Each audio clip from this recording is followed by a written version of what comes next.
optimisation qu'on n'a pas aujourd'hui. Et c'est dommage de le laisser penser systématiquement sur le sujet de ce bâtiment.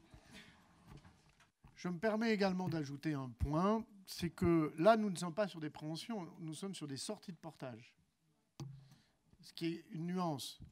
Lorsque vous évoquez qu'il n'y a pas eu de débat dans cette Assemblée sur la préemption, en fait, c'est faux. Il y a eu un débat en 2018, il y a eu une délibération en 2018. Vous n'étiez pas membre de ce Conseil. Mais elle a eu lieu. Donc voilà, je ne voudrais pas qu'on ne puisse laisser dire qu'il n'y a pas eu de débat. Il y a eu le débat. Puis moi, je voudrais juste vous rappeler qu'il y a eu une discussion avec l'ancienne présidence et direction de la Chambre de commerce. Et que nous avons trouvé un accord. Ah ben, je ne sais pas comment vous considérez les dirigeants de la Chambre de commerce, mais la réalité... et moi, je vous invite, parce que votre intervention me laisse à penser que vous n'avez jamais discuté avec celui qui était intéressé par les lieux. Ben, je vous invite à le faire, M. Carignon. Discuter avec le futur promoteur. D'ailleurs, vous vous rappelez son nom? Bien. Donc ça, c'est intéressant quand même. C'est intéressant, vous ne connaissez même pas celui qui était potentiellement intéressé. Eh bien, écoutez, je vous laisse le chercher. Je vous aide à discuter avec lui. J'ai longuement discuté avec lui, parce que c'est un acteur de la promotion immobilière. Et on le rencontre, oui. Et on le rencontre. Et moi, je ne vais pas travestir ses propos, mais en tout cas, il m'a dit qu'en fait, son projet, potentiellement, ça tenait quand même pas forcément vraiment la route ici. Donc, mais c'est à lui de vous le dire. Moi, c'est ce qu'il m'a dit. Donc, je ne vais pas trahir, puisqu'on se voit, puisque les maires, nous avons des projets immobiliers, on rencontre les acteurs du territoire. Donc, en fait, la réalité, c'est qu'il ne faut pas idéaliser ce qui était potentiellement le projet, parce qu'il n'y avait pas non plus un projet qui était très clair de la part de l'ancien promoteur. On nous parlait de résidence de personnes âgées et de résidence seniors, dont on sait que le prix peut finalement être avec des variations extrêmement fortes et avec... c'est un des éléments d'ailleurs sur lesquels les plus-values sont les plus fortes aujourd'hui en matière immobilière, si on regarde les choses. Donc moi, je vous invite à le contacter, discuter avec lui. Vous apercevrez qu'on n'a pas fait du tout un acteur de l'immobilier malheureux, le fait d'avoir repris ici les lieux. Voilà, je dis ça, j'ai rien dit, mais c'est quand même nécessaire de le dire. Alain Carignon. Monsieur le Président, juste deux mots. Moi, ça ne me gêne pas que vous fassiez un promoteur malheureux. Ce qui me gêne, c'est que s'il y a quelqu'un qui met 8 millions sur ce bâtiment, ce que j'ai lu dans la presse, pour en faire une résidence de personnes âgées et un centre de santé dans le centre de formation, plutôt que 8 millions que met le contribuable, dans l'état des finances de la métropole, j'estime, et je me trompe peut-être, qu'il était mieux de laisser un opérateur faire cela. Maintenant, s'il ne pouvait pas le faire, s'il ne pouvait pas mettre les 8 millions, c'est une autre affaire. Mais par contre, les dirigeants de la Chambre de commerce, s'ils avaient deux acquéreurs à 8 millions, vous et un autre, ils préfèrent vendre à la métropole, ça j'imagine, il est sûr d'être payé, peut-être. Mais voilà, moi, mon raisonnement, il est en fonction de la situation financière de la métropole. On ne peut pas à chaque budget discuter, quand on vote le budget, de dire on est asphyxié, on ne sait plus comment faire, on fait de l'emprunt, regardez, on limite, demain on va faire de l'impôt, et puis continuer à mettre des 8 millions par-ci, des 8 millions par-là, sans savoir ce qu'on va faire du bâtiment. En fait, n'imaginez pas une seule seconde qu'on a décidé de faire une croix sur les 8 millions quand même. En fait, vous savez, on va quand même... on fait un appel à manifestation d'intérêt, un appel à projet. On va quand même valoriser très largement ce foncier-là. Ce qui permet quand même qu'on va aussi contrôler ce qui se fera. Et on va être, je dirais, dans la discussion sur le projet. En fait, c'est quand même le rôle de la préemption à un moment donné. Alors, on peut être défavorable à ce type d'outils. Dans la réalité des faits, c'est des outils qui sont extrêmement précieux pour les élus. Parce que, tout simplement, nous pouvons à la fois porter un projet et puis exiger de la qualité sur les projets. Donc, ne vendez pas la peau de l'ours avant de l'avoir vu. Et c'est le rôle de la métropole, c'est le rôle d'un établissement public foncier, tout simplement qu'à un moment donné, de constituer des réserves foncières, de les préparer, de les travailler. Et c'est notre rôle. Bien, ça s'appelle les friches. Je mets aux voix qui s'oppose, qui s'abstient. Ah ben, en plus, c'est toujours impressionnant. avec NPPV de Laurent Amadieu, évidemment. Bien. Zone d'aménagement concerté des Minotiers à Pont-de-Clé, l'avis de la métropole sur le dossier d'enquête préalable à la déclaration d'utilité publique. Qui s'oppose? Qui s'abstient? Unanimité, merci infiniment. Le PFL du Dauphiné, l'acquisition de logements sociaux sur les communes de Mélan, Cessiné-Parisé, Clé, Grenoble et Portage pour le compte de la métropole. Qui s'oppose? Toujours NPPV de Laurent Amadieu sur les deux d'ailleurs. Qui s'oppose? Qui s'abstient? Adopté. Avenant à 3 conventions du projet urbain partenarial pour prise en compte du non-assujettissement à la TVA de la participation des constructeurs sur la commune de Saint-Martin-d'Air, le Clos de la Délivrande, commune de Cessin, le chemin des Gaveaux, rue du Priou. Pardon? La ZAC Minotier?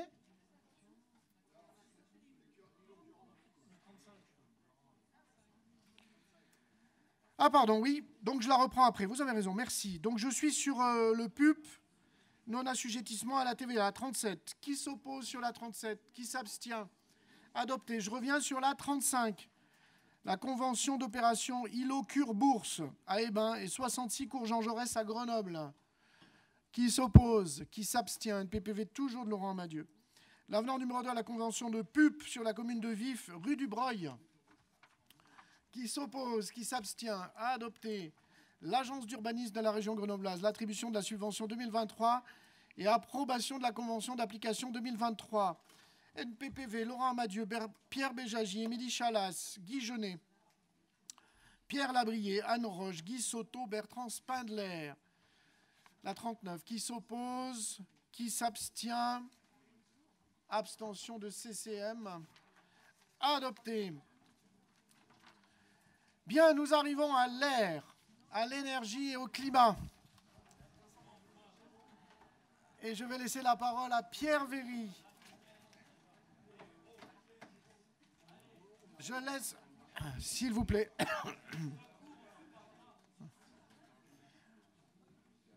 je laisse la parole à Pierre Véry pour la mise en place de la zone à faible émission pour les voitures particulières, s'il vous plaît. Voulez-vous une suspension de séance pour prendre un peu l'air? Non? Bon, pour la mise en place de la zone à faible émission pour les voitures particulières et les 2 roues à moteur, dispositif d'accompagnement, c'est Pierre Véry avec en co-rapporteur Pascal Clouer et Laetitia Rabi. 10 minutes de présentation du vice-président Pierre Véry.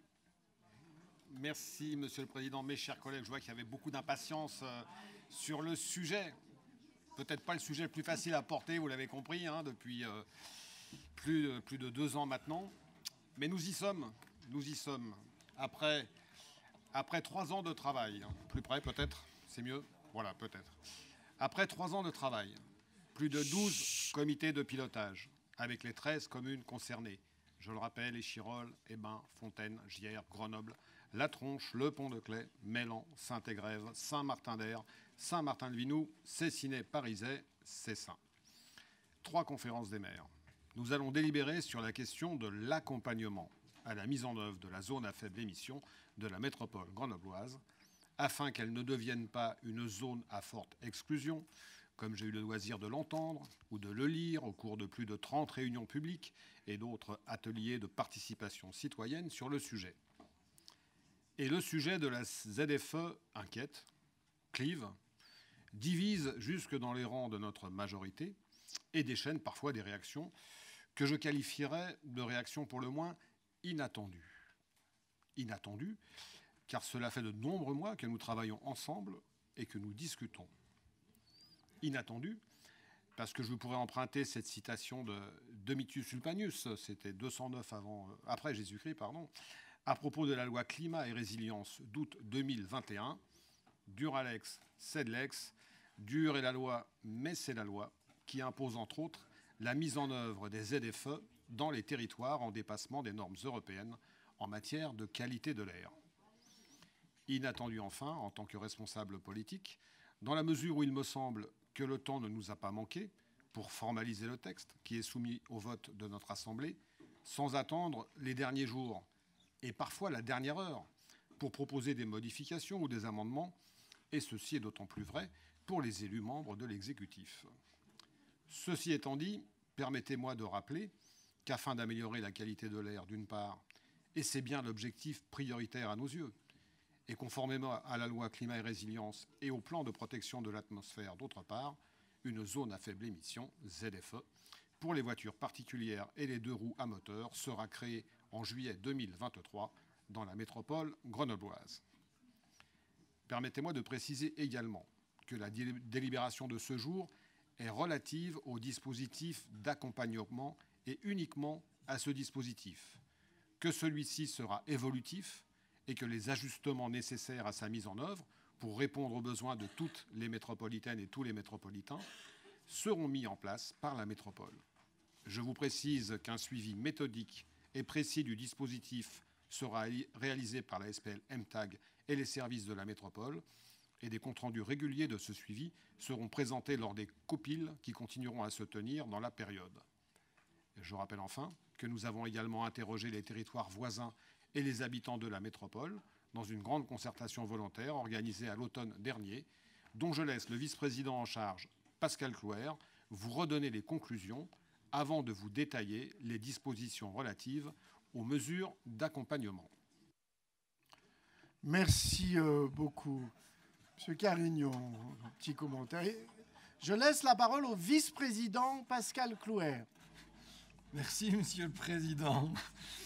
Je vais rappeler les conclusions donc, de la concertation, comme mon collègue m'y incite. Donc, c'était une concertation volontaire, mes chers amis, qui était une concertation en amont de la décision politique pour aider la métropole, pour nous aider à trouver un juste équilibre entre 3 choses. D'une part, l'efficacité des mesures sur la qualité de l'air, la prise en compte, deuxièmement, des publics les plus vulnérables, et enfin, le maintien de l'accès à la métropole pour les habitants des territoires voisins. C'est une concertation qui, indéniablement, relativement aux autres concertations publiques, a été un succès qualitatif et un succès quantitatif. Quantitatif d'abord, puisque 650 personnes, pas moins, ont participé, 1800 contributions sur la plateforme en ligne, 63% de ces contributions étaient parmi les 13 communes de la ZFE, 15 sur les autres communes de la métropole, 22 sur les territoires voisins, 16 rencontres dans l'espace public, Échirolles, Hébin, Fontaine, Gières, Grenoble, La Tronche, Mélan, Pont-de-Clé, Saint-Égrève, Saint-Martin-d'Air, Saint-Martin-de-Vinou, Cessiné-Parisais, Cessin, Volnavay-le-Bas, Vore-et-Voroise. Au total, 1300 habitants rencontrés, 1300 habitants. Plus de 560 discussions approfondies avec eux, 8 ateliers de réflexion qui ont réuni au total 250 personnes, c'est pas rien tout ça, 3 ateliers pour imaginer le dispositif d'accompagnement qui ont engagé 25 personnes dans la durée, et enfin 2 rencontres, Monsieur le Président, que vous avez présidées avec l'ensemble des présidents des territoires voisins, puisqu'ils sont concernés par les mesures. Et enfin, mes chers collègues, une transparence, évidemment, dans le processus de concertation, puisque nous avons fait appel à la Commission nationale du débat public pour garantir l'indépendance, la neutralité des débats. Elle a désigné 3 garants pour rendre compte des résultats, pour rendre compte de la méthode. Et vous pouvez prendre, mes chers collègues, sur le site de la Commission nationale du débat public, prendre connaissance de leur rapport qui nous disent, en substance, il est assez fourni, assez épais, mais en conclusion, qu'il faut, dans la mesure du possible, en tout cas prendre en compte ce que nous disent celles et ceux qui ont participé à la concertation. Pourquoi ? Parce que la mise en place de la ZFE demande un niveau minimum d'adhésion pour produire les effets sanitaires et environnementaux attendus. Entraîner un maximum de personnes est une condition de réussite de la ZFE. Ne pas fracturer, ne pas diviser, mais écouter et rassembler. Pour faire court, si on demande l'avis des métropolitains, des métropolitaines, c'est pour en tenir compte. Sinon, on ne fait pas de concertation. Ou bien, il faut expliquer pourquoi on ne tient pas compte de l'avis qu'on demande. Ou pourquoi on demande un avis dont on ne tiendra pas compte. Et quitte à ne pas tenir compte de l'avis qu'on nous donne, autant ne pas faire de concertation. Mais puisqu'on a fait une concertation, nous devons en tenir compte. Et que nous ont dit, mes chers collègues, nos concitoyens dont tout nous incite à tenir compte de leur avis, puisqu'on leur a demandé. Ils nous ont dit très majoritairement leurs inquiétudes, leurs contestations, leurs inquiétudes qui ont été prises en compte dans l'élaboration du cadre réglementaire qui vous est proposé et de l'accompagnement ambitieux qui est aussi proposé aujourd'hui. Alors, 5 points. Les habitants se prononcent majoritairement, et quand on dit majoritairement, c'est 73%. 73%, ça ne s'invente pas, pour une métropole, pour une ZFE non permanente. Deuxièmement, les habitants demandent des dérogations pour les petits rouleurs, 43%. Pour les situations particulières, motifs médicaux, handicap, déplacement avec des enfants en bas âge, 30%, ou liés à l'emploi. Des horaires décalés pour les artisans en difficulté, les professions dépendant de la voiture, 15%.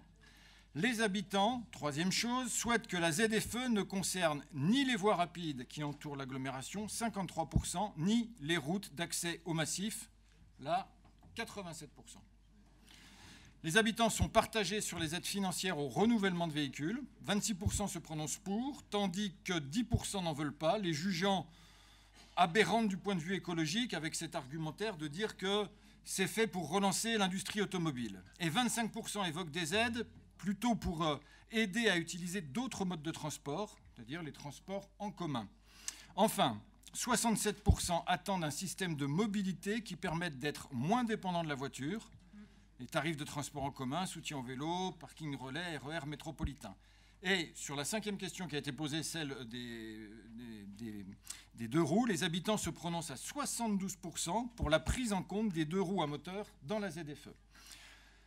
Que nous disent au fond les habitants du territoire? Qu'ils soutiennent fermement l'amélioration de la qualité de l'air, elle est souhaitée par toutes et tous, et que la réussite de cet objectif ne pourra pas être atteint si la ZFE est perçue comme une injustice sociale.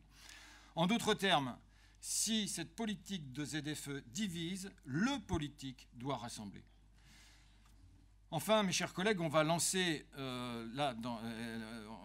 depuis le 5 avril la consultation réglementaire. Donc le projet ZFE qui va être débattu ici avec les mesures d'accompagnement construit en cohérence avec les résultats de la concertation volontaire de la première phase, va passer dans une étape de concertation réglementaire entre le 5 avril et le 17 mai, et pour les personnes publiques entre le 5 avril et le 5 juin. Et à l'issue de cette concertation,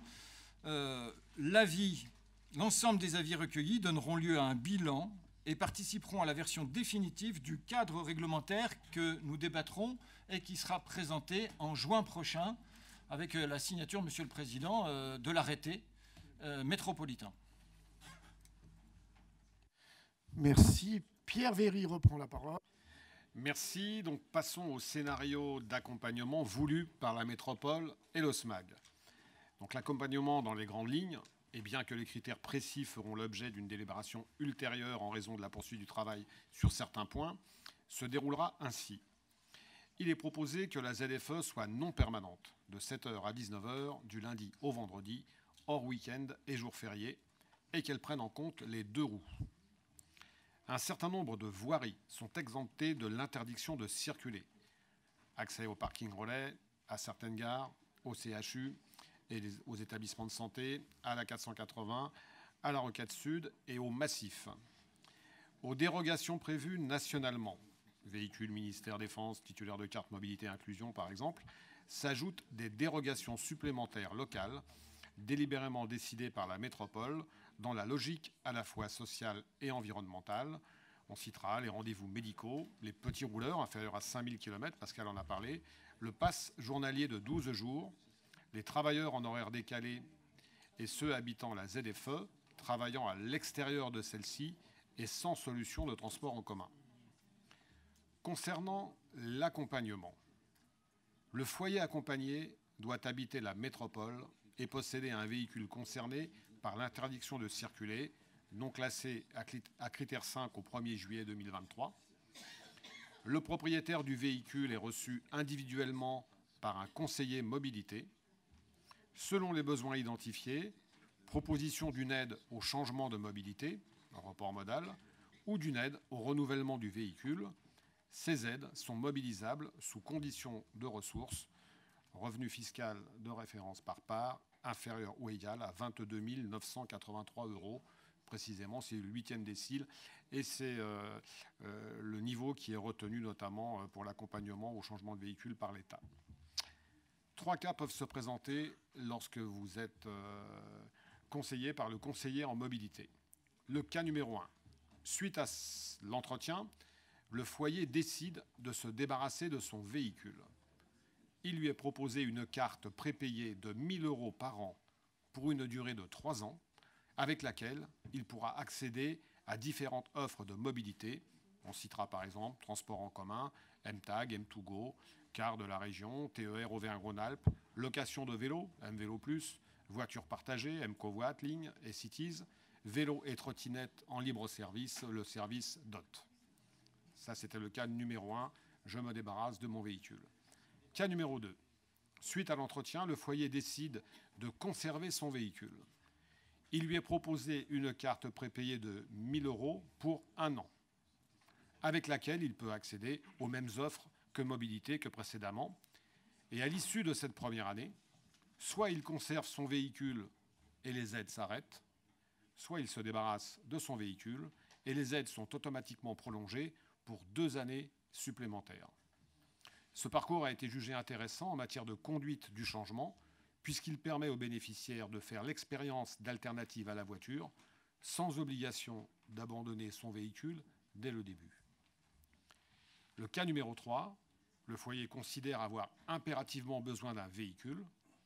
Dans ce cas, il lui est attribué une aide financière au renouvellement du véhicule, vers un véhicule à faible émission, achat, location longue durée ou rétrofit, c'est-à-dire remplacement d'un moteur thermique par un moteur électrique, d'un montant pouvant aller de 2 500 à 3 500 € sous condition. Et on précise que ces aides sont cumulables avec les aides de l'État qui vont de 1 000 €, je le rappelle, pour un véhicule d'occasion jusqu'à 7 000 € pour un véhicule neuf. L'ancienne voiture, donc pour les conditions, l'ancienne voiture acquise depuis plus d'1 an et avant l'interdiction de circuler devra être mise au rebut ou revendue. La nouvelle voiture devra être critère 0, critère 1 au gaz ou hybride rechargeable, critère 1 essence à la condition d'être d'occasion, légère, faiblement consommatrice. Troisième condition, s'engager à ne pas revendre le nouveau véhicule avant 4 ans ou avant d'avoir parcouru au moins 40 000 km. Je dirais que notre accompagnement est massif, car il concerne toutes les citoyennes et tous les citoyens de notre agglomération concernés par la ZFE sans exclusion. Notre accompagnement est solidaire, car il concerne en priorité celles et ceux qui sont les plus modestes. Notre accompagnement est social, car il concentre ces aides pour les catégories sociales les moins riches et qui ne peuvent se payer le luxe de dépenser sans compter. En conclusion pour cette première partie, l'esprit global est orienté vers le changement de comportement en mobilité sans exclure totalement l'aide au renouvellement du véhicule, puisque certaines personnes sont effectivement dépendantes de la voiture et n'ont pas les moyens de la remplacer sans aide.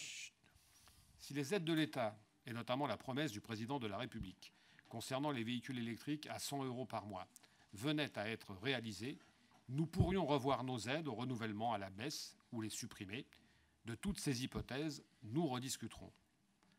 Voilà, je l'espère, une présentation qui aura fini par vous convaincre de la nécessité de mettre en œuvre cet accompagnement, unique en France, je le rappelle, parmi les 10 métropoles concernées par la mise en place d'une ZFE.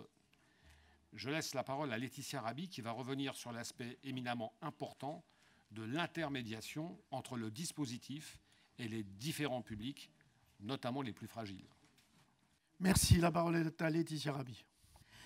Oui, merci. Donc, suite effectivement aux aides qui sont consenties, donc avec des critères sociaux et qui viennent en fait d'être développés et présentés par Pierre Véry, s'ajoute en fait un dispositif qui sera en fait un dispositif et un outil d'intermédiation pour aller chercher les publics qui ont le moins accès à l'information institutionnelle et pouvoir effectivement également les faire bénéficier du conseil en mobilité. Les aides dont vient de parler Pierre, je tiens à le souligner avant d'aller plus loin dans mon propos, 1 000 € par an.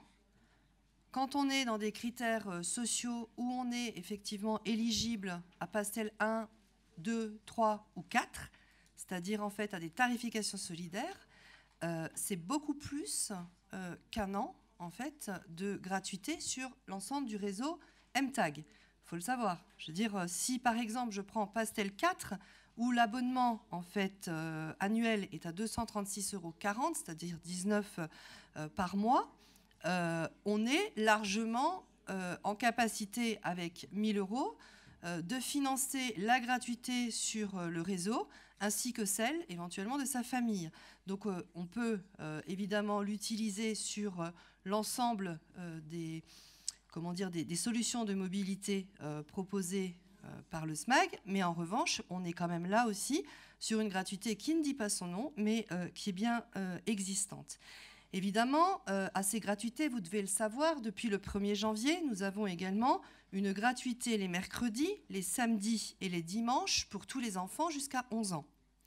D'autres solutions, effectivement, se travaillent encore hein, sur des tarifications avec des niveaux de solidarité qui seront creusés et revus pour, je dirais, embrasser un maximum de personnes. Encore faut-il que nos solutions de mobilité, que nos tarifications et que les solutions qui viennent d'être présentées par Pierre pour le report modal, puisque c'est aussi ce que nous allons chercher, c'est le changement de comportement.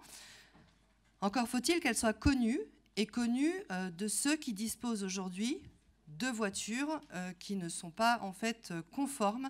Et évidemment, ces voitures-là, souvent, elles sont corrélées avec un niveau de revenus des habitants concernés qui est des revenus assez modestes. Pour accompagner cela, à la fois la médiation, l'intermédiation et l'hyperproximité et les solutions d'accompagnement de solidarité, l'idée autour du fonds d'accompagnement social aux transitions, qui a donc 2 branches, une branche qu'on a votée tout à l'heure sur l'appel à projet permanent et une branche qui est un appel à manifestation d'intérêt. Là, je vous présente cet appel à manifestation d'intérêt. C'est l'ensemble des communes effectivement concernées, en tout cas par la géographie aussi prioritaire et celle qui a été repérée dans le diagnostic social du territoire, qui ont décidé que cet appel, cette année, sur l'année donc 2023-2024, puisqu'il va s'emboîter en fait sur les 2 premières années de la mise en œuvre de la ZFE, devait prioritairement être destiné à trouver des solutions d'accompagnement avec les acteurs de proximité. C'est donc un appel qui a été rendu public le 7 mars dernier, sous la présidence de Christophe Ferrari, où effectivement, que ce soit dans les QPV, dans les QVA, dans les territoires fragiles, on demande effectivement aux acteurs de la proximité et de la solidarité comment ils peuvent aider, comment ils peuvent s'inclure pour accompagner et préparer les changements de comportement dans les mobilités. Et donc à structurer aussi un certain nombre de projets dans ce sens-là. C'est quelque chose qui est nouveau. On a eu effectivement des réponses qui seront évidemment présentées une fois qu'elles seront instruites par les services, mais nous avons eu beaucoup en fait d'entreprises, par exemple de l'économie sociale et solidaire, mais également des CCAS et des associations qu'on peut connaître des fois avec d'autres objets que celui de la mobilité, mais qui sont intéressés et qui réfléchissent effectivement comment être une aide à la collectivité et comment en fait accompagner et créer un réseau d'information et d'intermédiation autour en fait de ce sujet de la ZFE, consciente évidemment des enjeux sanitaires de santé publique qui sont également attendus et consciente également que les habitants, même pas forcément les plus aisés, ont complètement envie aussi de s'emparer de ce sujet et d'y adhérer. Voilà un petit peu en fait l'ensemble des démarches, de la démarche en tout cas de l'AMI FAST qui est portée. Nous aurons effectivement donc à examiner ici une programmation autour en fait des solutions qu'auront imaginées en fait nos acteurs de terrain. Et puis ce dispositif est également accompagné du dispositif précisé par le SMAG et qui notamment concerne en fait l'accompagnement des communes qui le souhaitent autour de villages mobilité, autour de la connaissance en fait des différents modes de transport, de déplacement, de report modal. Là aussi, que ce soit dans les maisons des habitants quand certaines villes en ont, ou d'autres communes qui peuvent effectivement proposer des rendez-vous où nous serons présents. Ce sont des sujets qui ont été travaillés en totale transversalité, à la fois effectivement avec le plan climat air-énergie que portent Pierre et Cécile Sénatiempo, mais également en fait autour du SMAG, des politiques sociales du SMAG et donc également de la solidarité métropolitaine. Merci beaucoup. Je laisse la parole à Diane Agdou. Merci, Monsieur le Président. Chers collègues, à l'heure où les travailleurs de France en général, de notre territoire métropolitain en particulier, subissent de plein fouet l'inflation organisée sur fond de spéculation sur les produits alimentaires, les produits de première nécessité ou encore la flambée des tarifs de l'énergie, à l'heure où le président Macron et son gouvernement méprisent les travailleurs avec sa contre-réforme des retraites, à l'heure où l'idéologie dominante nous promet l'apocalypse climatique si nous ne nous privons pas de tout, et la loi climat et résilience de 2021 instaurant entre autres les zones à faible émission en est un exemple. Il est sans doute utile de remettre les choses dans l'ordre et de rappeler dans cette Assemblée que c'est bien l'anarchie de la production capitaliste qui détruit l'environnement par sa recherche constante de profit qui entraîne pollution et exploitation non raisonnée des ressources, et sûrement pas le travailleur qui se rend à son travail avec son véhicule thermique. Il convient également d'indiquer ici le non-sens de la mise en place d'une ZFE quand on sait la saturation des lignes de tram aux heures de pointe ou bien des bus qui ne circulent pas faute de conducteurs, ou encore l'éloignement des plus précaires des centres-villes à cause de la spéculation immobilière. En ce qui concerne le changement de véhicule, ou même l'acquisition de vélos ou trottinettes électriques, il faut savoir que la construction de batteries électriques demande des matières premières comme le lithium et le cobalt que les puissances occidentales vont piller en Amérique du Sud et en Afrique pour se donner bonne conscience de respirer un air pur. L'écologie conséquente, c'est la réponse adaptée aux besoins des humains en évitant les pollutions, en prévenant les risques naturels, en utilisant de façon raisonnée les ressources et matières premières, en préservant et aménageant les espaces naturels. C'est bien tout le contraire du capitalisme vert. Ainsi, à titre individuel, je voterai donc contre cette délibération, étant contre la mise en place de la ZFE. Merci. Merci beaucoup. La parole est à Lionel Coiffard. On est extrêmement mal assis. Je dois le dire, il faudrait juste rallonger les... Bien. Donc aujourd'hui, je vais essayer d'être assez près du micro. On nous est proposé une délibération qui ne porte, on est tous bien conscients de la chose, que sur le seul volet accompagnement des habitants dans la mise en place de la ZFE. Ne nous trompons pas de débat. Cela va quand même être l'occasion pour que chacun, je pense, et on ne va pas se priver, chacun puisse donner son avis sur la ZFE, puisque notre Assemblée n'a pas eu officiellement l'occasion, en amont, ni de débattre, ni de délibérer sur les objectifs et la réglementation qui va être mise en œuvre au-delà de la consultation. Une première remarque, c'est que nous aurions apprécié que l'Assemblée délibérante soit invitée à délibérer en amont de tout cela, notamment sur le projet d'arrêté qui est mis en consultation maintenant, depuis 2 jours. Et simplement pour le rappeler, c'est ce qui avait été fait en octobre 2018 pour la mise en place de la première ZFE, puisque ce n'est pas finalement une première, ce que nous faisons aujourd'hui, la ZFE poids lourd et véhicules utilitaires. Ce n'est pas le choix, ce n'est pas dans cet ordre-là que les choses se sont faites. Néanmoins, il y a eu bon nombre de discussions au sein de l'exécutif, de séminaires, de la majorité et de différentes autres instances. Pour notre groupe, Une métropole d'avance, le principe d'une ZFE, nous l'avons rappelé puisque nous avons participé à de multiples échanges dans la presse depuis quelques jours. Tout le monde anticipe les décisions du vote, donc on y va tranquillement. Si tout le monde participe et que la presse nous écoute, c'est parfait. Les métropolitains lisent la presse. Donc le principe pour nous d'une ZFE est une nécessité absolue et c'est en plus, de toute manière, une obligation légale. Donc nous n'avons même pas à débattre sur le fond de pour ou contre une ZFE. C'est une loi. Nous appliquons une loi. C'est une loi depuis décembre 2019 qui a été réenclenchée durant l'été 2021.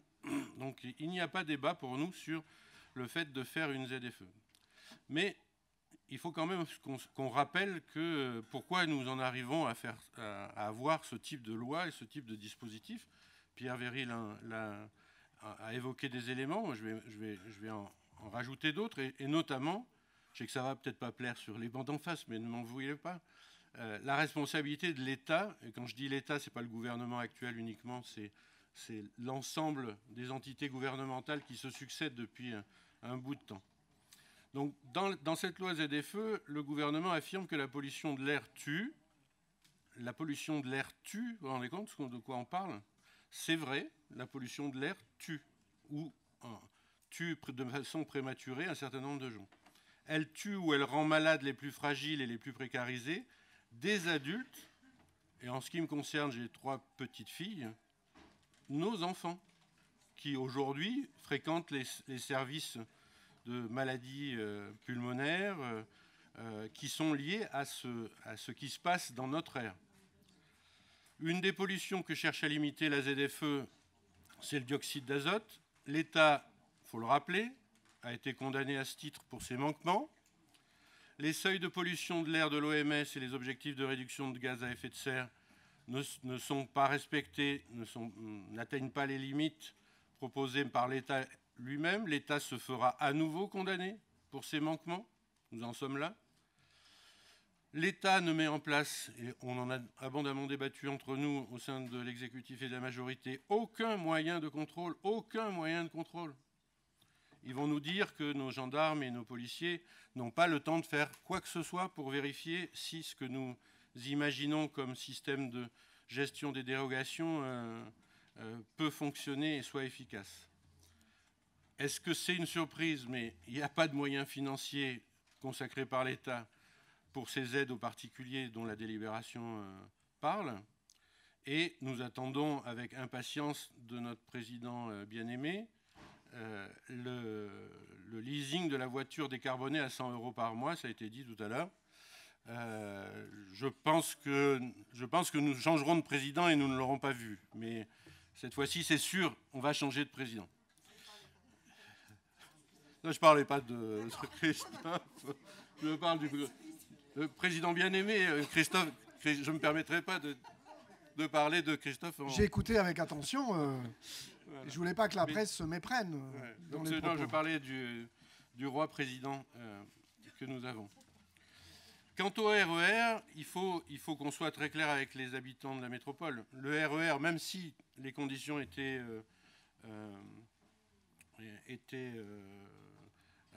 amenées à évoluer rapidement, ce n'est pas une réponse à ce que nous faisons sur la ZFE, puisqu'il faudra au minimum 10, 15 ans si la décision était prise relativement rapidement.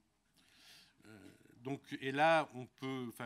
Moi, j'ai que envie d'être positif, mais en même temps, en vieillissant, j'apprends et je me dis, je ne verrai jamais ce RER, ou comme je crois un élu de la région avait dit, est-ce qu'on pourra monter en déambulateur dans le RER?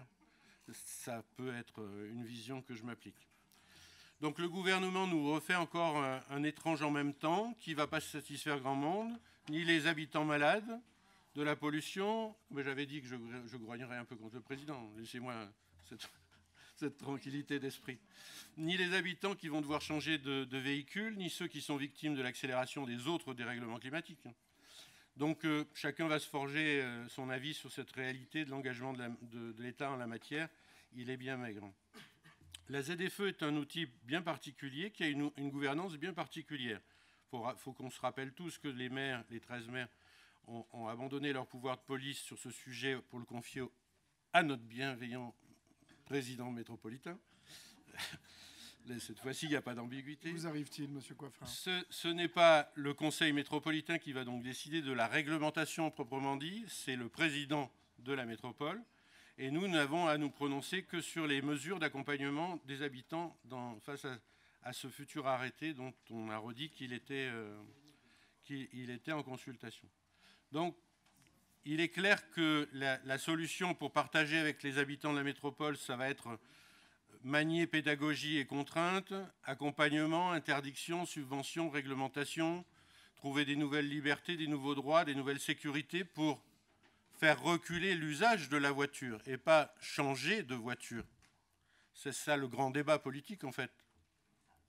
Si nous pensons, si autour de cet hémicycle, nous pensons que nous pouvons régler le problème en changeant les voitures, nous l'aurons. Nous l'aurons technologiquement, financièrement, sanitairement. Ce n'est pas ce que nous devons faire. Donc il s'agit d'apporter avant tout des alternatives à l'ensemble de la population, de la métropole, mais moi qui suis en périphérie, la fameuse deuxième couronne à Visil, je pense aussi à ceux qui sont très nombreux, qui viennent de Matésine, de Loisan par exemple, qui traversent Visil, et qui vont être projetés dans cette question, puisqu'ils participent à la pollution de l'air. Donc il est naturel qu'ils participent à la dépollution de l'air d'une certaine manière. La seule solution, c'est de réduire la dépendance des ménages à cette dépendance énorme à l'automobile que nous avons constatée et construit ensemble depuis une trentaine d'années. Je vous rappelle qu'on a incité des gens à aller habiter plus loin de chez nous pour pouvoir acheter des choses moins chères, donc à avoir plus de voitures et à circuler ainsi de plus en plus. Donc cette question-là, pour les familles, c'est essentiel. C'est ça le budget des familles aujourd'hui. S'ils n'ont pas d'alternative pour acheter la voiture, pour acheter des voitures qui continueront à consommer, ils vont faire quoi? Ils vont être bloqués où et comment ils vont se comporter et quels choix ils feront eux-mêmes? Bien. Donc cette dépendance à l'automobile est le principal problème que nous devons traiter et que nous devrions traiter, y compris dans les mesures d'accompagnement que nous allons voter tout à l'heure. Bien. Nous souhaitons, et c'est pour ça qu'on va prendre une position qui va être un petit peu en décalage, nous souhaitons accélérer d'autres dispositifs que ceux qui nous sont présentés dans la délibération d'accompagnement, et notamment pour répondre à ce que Pascal Clouer a évoqué tout à l'heure, ce qu'ont demandé les gens dans l'enquête. Ils ont demandé, 49% réclament des transports publics plus rapides que la voiture. C'est le problème de Visil, par exemple. 38% demandent une baisse. Ils ne demandent pas forcément des gratuités systématiques et totales. Ils demandent une baisse du prix des transports en commun. 36% demandent d'augmenter leur fréquence pour que ça corresponde à tous leurs besoins de la journée. D'étendre les horaires pour pouvoir rentrer chez eux à 21h, parfois dans des endroits où il n'y a pas d'alternative du tout. Ils demandent des pistes cyclables. Je suis le premier à l'attendre avec impatience pour sécuriser leur trajet. C'est impossible de sortir de Visil en vélo. Et seulement 26% ont demandé des aides au renouvellement des véhicules. Or, c'est là-dessus que finalement nous basons l'essentiel de notre dispositif dans la délibération. Je ne dis pas qu'il n'y a pas d'autre chose, mais c'est là-dessus qu'il y a le plus de communication. Nous avons posé un certain nombre de questions en amont sur qu'est-ce qui est prévu, quel montant financier, quel budget à échéance 2023, 24, 25, puisque vous savez que la ZFE a un timing bien précis. La réponse qui nous a tout le temps été apportée, et nous on la trouve insatisfaisante, c'est on y travaille. Nous avons par exemple, c'est un élément qu'on a échangé avec le président du SMAC, nous avons un gros plan de parking relais. Moi je souhaite vous rappeler ou vous informer que le SMAC, pour l'instant, dans le budget 2023, a un budget de 80 000 € pour des parkings relais. Il n'a pas un budget permettant de les faire, en gros de lancer les préétudes. Et c'est déjà très bien. Ce n'est pas une remise en cause. On a discuté sur d'autres obstacles qui empêchent de le faire. La non-permanence de la ZFE, bon, elle n'est pas fondamentale dans la mesure où il n'y a pas de contrôle effectif à terme, donc de fait, De fait, ce n'est pas l'enjeu. Donc nous proposons, si vous voulez bien m'accorder encore quelques minutes, j'ai été moins long que M. Garignon aujourd'hui, donc je peux prendre un peu de temps. Nous proposons donc des choses un petit peu différentes qui ne sont pas dans cette délibération, mais qui pourront être dans d'autres délibérations au-delà. Hein. Développons massivement Cities dans toutes les communes, les plus petites et les plus grandes, parce qu'une partie de la solution consiste à se mettre à plusieurs, de lutter contre l'autosolisme, de faire du covoiturage organisé pour aller au travail. C'est ce que vont faire les métropolitains. Hein. Ils vont s'organiser pour monter dans un critère 1 entre eux si nous ne leur avons pas fourni autre chose. Les cadences des transports, les voies réservées aux bus et aux cars, on sait tous qu'on a discuté de ça. Ils sont envisagés, ils sont étudiés, mais nous ne serons pas synchro avec la mise en place de la ZFE. Voilà pour l'essentiel. Donc nous avons, rédigé 3 amendements qu'on développera en temps et heure en fonction des réponses qui vont nous être données, qui consistent, à envisager une certaine modification du dispositif pour que les 2 territoires voisins qui sont dans le SMAG soient impliqués directement, et donc en fait c'est un transfert de ce que nous aurions à faire en tant que métropole sur le SMAG. Nous pensons que juridiquement ça fonctionne. Nous avons un souci, ça a été dit je crois par Pascal tout à l'heure dans son compte-rendu, sur le fait que nous nous apprêtons à subventionner l'achat de véhicules à essence et que c'est totalement contradictoire avec ce que nous dit le GIEC aujourd'hui. Il faut arrêter. Donc il ne faut pas encourager financièrement de le faire, et ça serait une première pour notre métropole. Et enfin, un 3e amendement qui consiste à vous faire part de notre étonnement sur le fait que nous actons de fait, alors je sais bien que c'est dans un budget d'une délibération, nous actons de fait que seulement moins de 20% des gens demanderont à être aidés. Et donc, nous pensons qu'il serait bien d'afficher que le montant financier permet vraiment, si nous avions, d'ailleurs je sais que ce qui se passerait si on dépassait la cote financière qui est prévue, nous serions très vraisemblablement amenés à réaugmenter ces montants financiers, mais l'affichage peut être aussi une manière de le dire. Merci. La parole est à Jacqueline Madren. Oups. Merci, Monsieur le Président. Alors effectivement, il s'agit de mesures d'accompagnement, mais je reviendrai quand même sur le fond. Monsieur Véry s'étonnait tout à l'heure de positions inattendues dans la majorité. La mienne, elle n'est pas inattendue, elle est sans surprise. Elle sera dans la suite logique de tout ce que j'ai dit depuis le début. Et ce sera, mais ça, ce n'est pas très important. Ce qui sera sans surprise, c'est ma position clairement différente de l'opposition.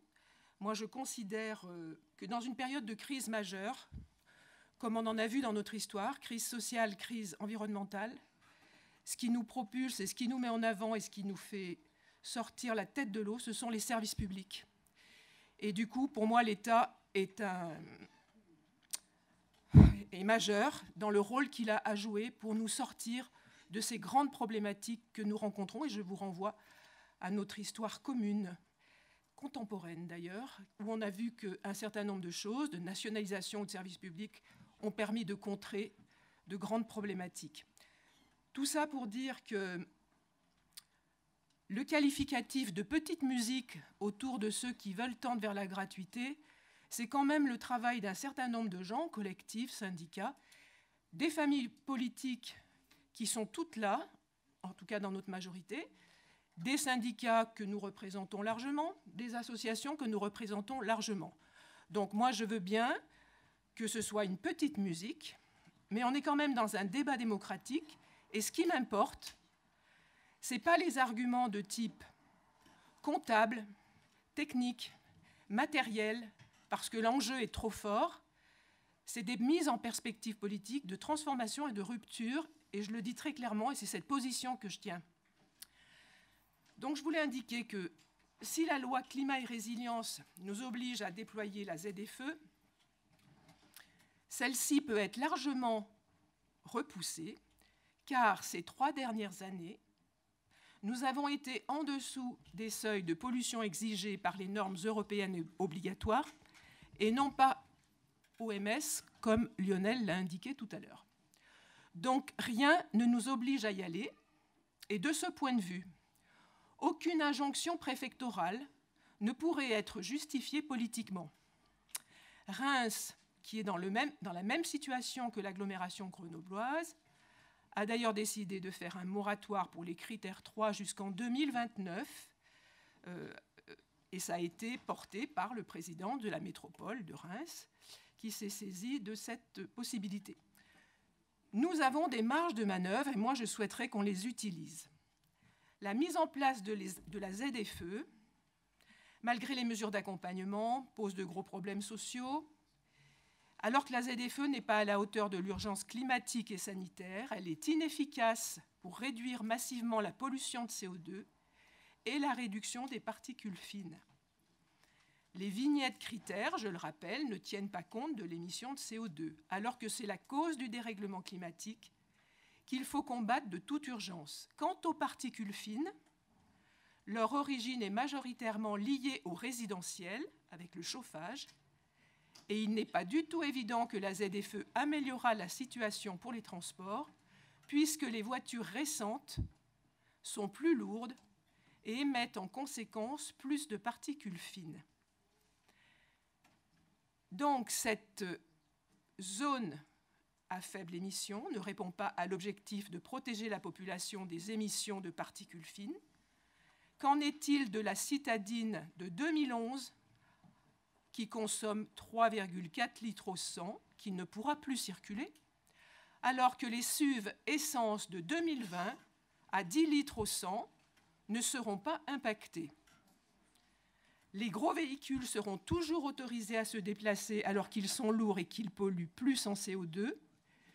Le remplacement massif des voitures est sans doute une bonne affaire pour les constructeurs automobiles, et ça je le dis parce que les chiffres ont largement baissé ces dernières années, mais cela ne réduira pas l'empreinte au sol, donc les embouteillages. Et le renouvellement du parc automobile va aggraver le bilan carbone. J'ai déjà dit, lors de mes précédentes interventions, que produire une voiture provoque des émissions de CO2 non négligeables. La déconstruction de son ancienne voiture et la construction de la nouvelle, c'est 12 tonnes de CO2 émis. Ce sont les chiffres de l'ADEME. Alors j'entends aussi des petites musiques comme quoi on pourrait être irresponsable, etc. Notre position, elle est construite, elle est étayée, elle est partagée. Et bien sûr, nous partageons l'objectif de restaurer la qualité de l'air que nous respirons. Mais celui-ci ne peut pas être atteint avec ces mesures ponctuelles et partielles à travers des positions de consensus.